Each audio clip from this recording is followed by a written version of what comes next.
أعوذ بالله من الشيطان الرجيم.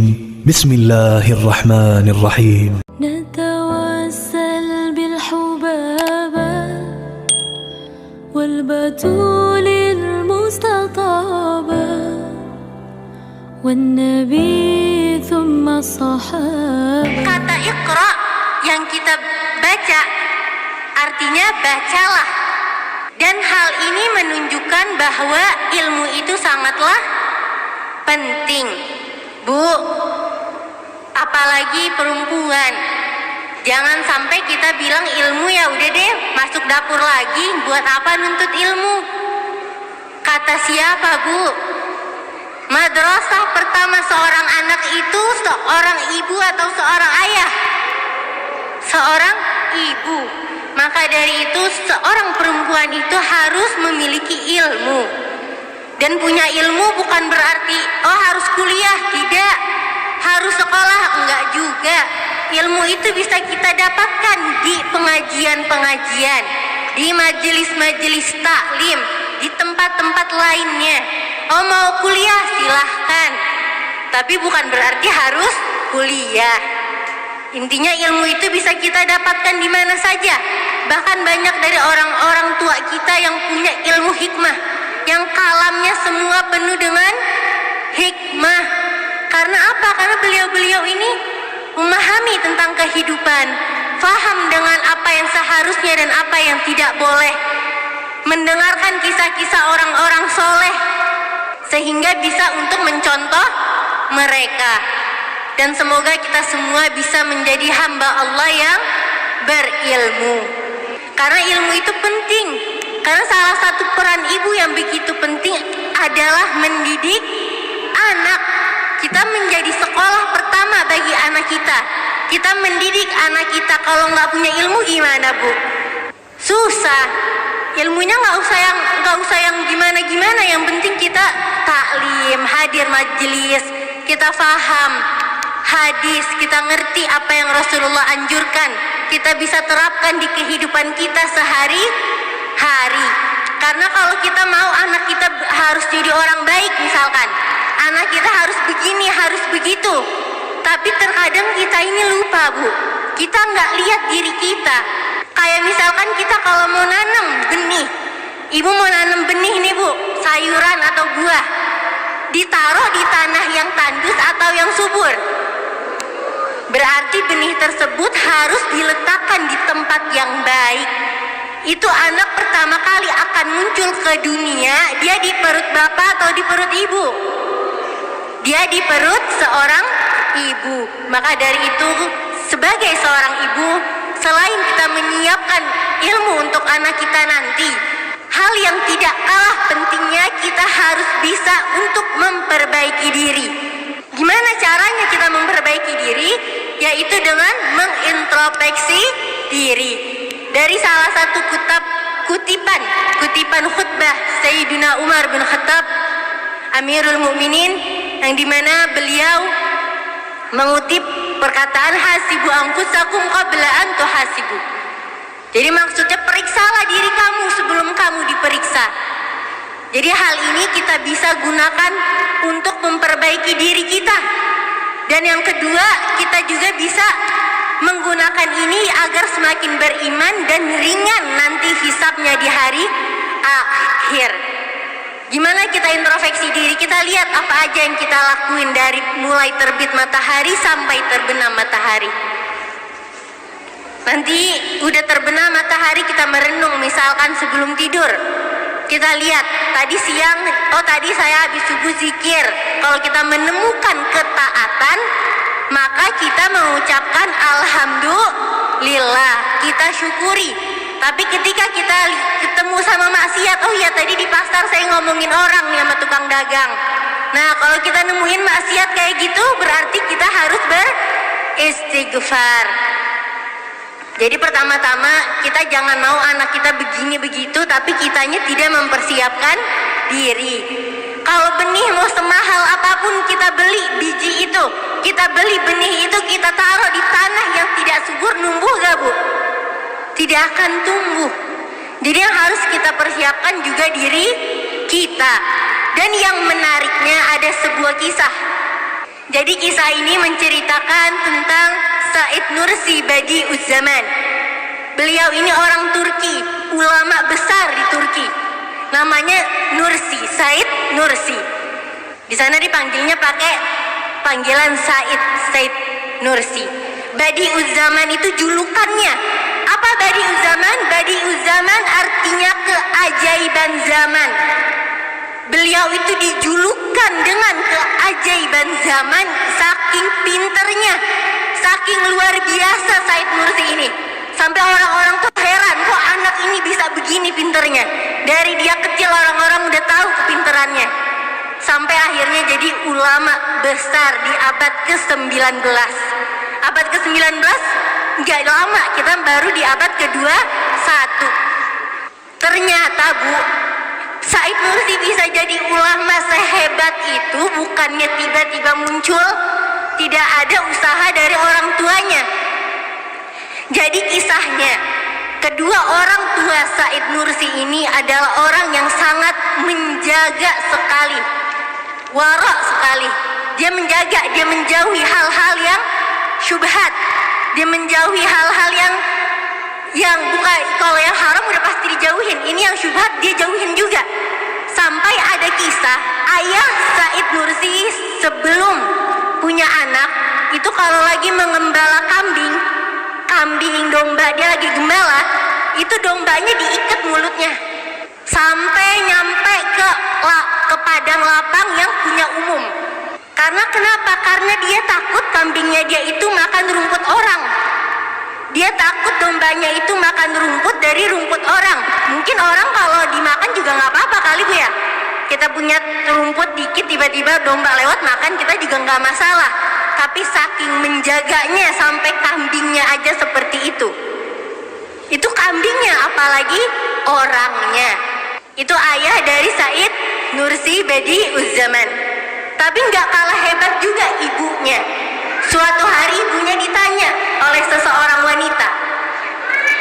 Dia bertanya, bagaimana caramu bisa memiliki anak yang sangat luar biasa? Jadi anak-anak beliau ini semuanya cerdas. Yang paling luar biasa yaitu Said Nursi. Dia nanya, ini ibu kok bisa punya anak seperti ini? Apa sih rahasianya? Lalu kata ibunya, saya dari saya remaja hingga saat ini sampai saya mengandung, hatta lagi hamil pun, walaupun dia lagi hamil, dia nggak pernah meninggalkan qiyamul lail, dia nggak pernah meninggalkan sholat malam. Jadi ternyata bukan tiba-tiba punya anak langsung luar biasa dan kita nggak mau ngapa-ngapain. Oh kita maunya begini-begini aja tapi mau punya anak luar biasa. Gimana bisa Bu? Tanah aja kalau udah subur harus dikasih pupuk, biarin yang ditanam bisa semakin bagus, harus dirawat biar semakin bagus kualitasnya. Jadi kalau kita mau punya anak begini begitu, yang pertama kali harus kita perbaiki juga diri kita sendiri, karena dia itu tumbuh di perut seorang ibu dan akan tumbuh besar dan berkembang nantinya di lingkungan kita, di sekitar kita. Dan semoga kita semua diberikan hidayah oleh Allah sehingga bisa untuk selalu memperbaiki diri dan menjadi pribadi yang lebih baiknya setiap harinya. Dan begitu juga cara kita mendidik. Jadi insya Allah kita bisa untuk memiliki kekuatan untuk menjadi orang yang baik dan juga mendidik. Karena nggak semua orang itu bisa merangkul dan mendidik.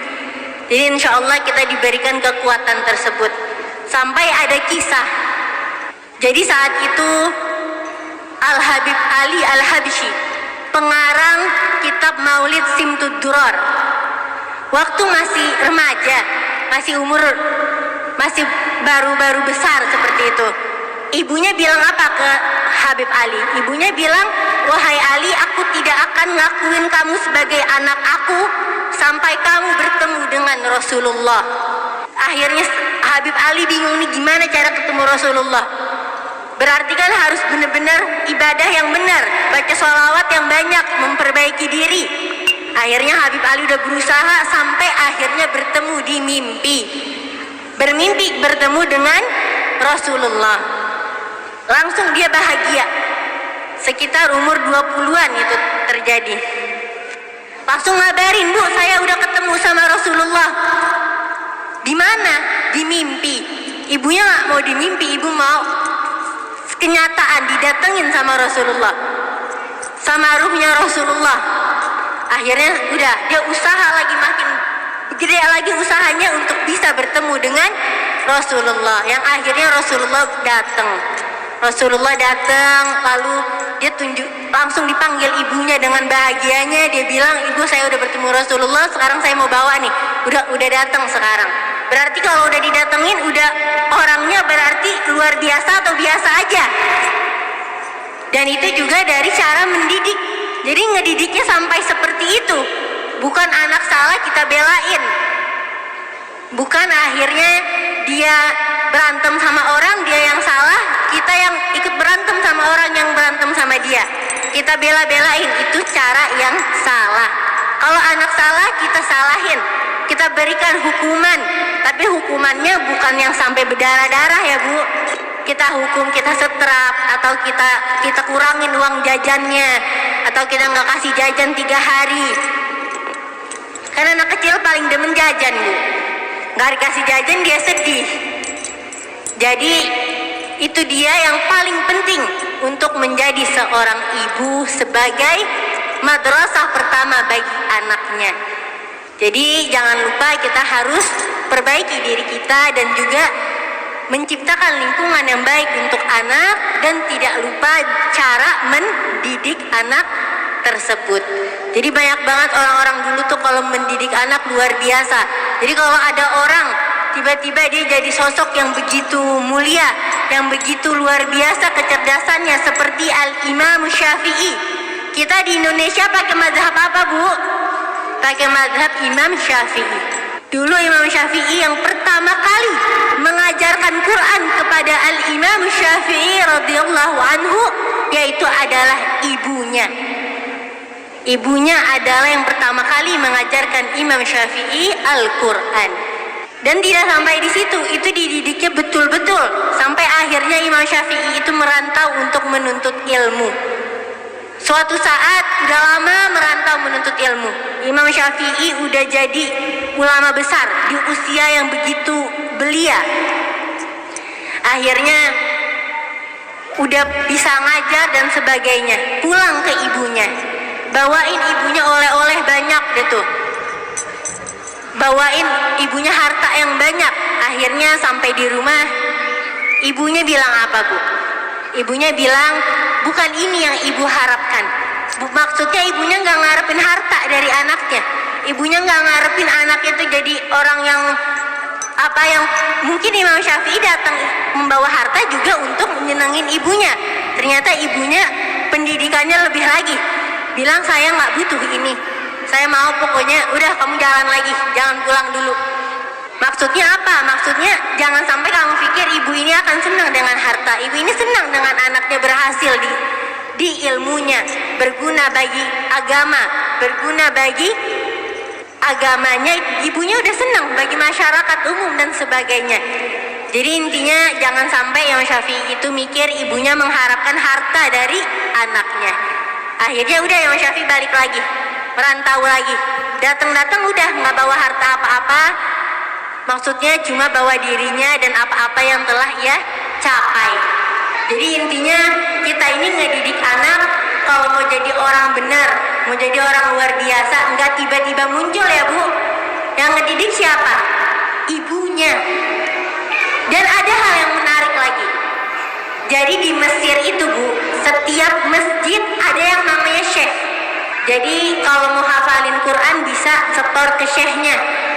Ada satu orang ibu, ini gigih banget, mau anaknya hafal Quran. Itu anak masih umur 3 dan 4 tahun, ada kakak beradik, dibawa ke masjid biar hafal Quran. Akhirnya umur 6 tahun udah pada hafal Quran. Ini yang gigih anaknya apa ibunya? Ibunya. Anaknya malah masih lari-larian. Ibunya yang tuntun Ayuna belajar, Ayuna hafalin Quran, ibunya yang bawa setiap hari ke sana. Sampai akhirnya anak itu menjadi penghafal Al-Quran di usia yang sangat kecil sekali, itu masih 6 tahun. Bahkan adiknya yang 3 tahun udah 5 tahun setengah udah hafal Al-Quran.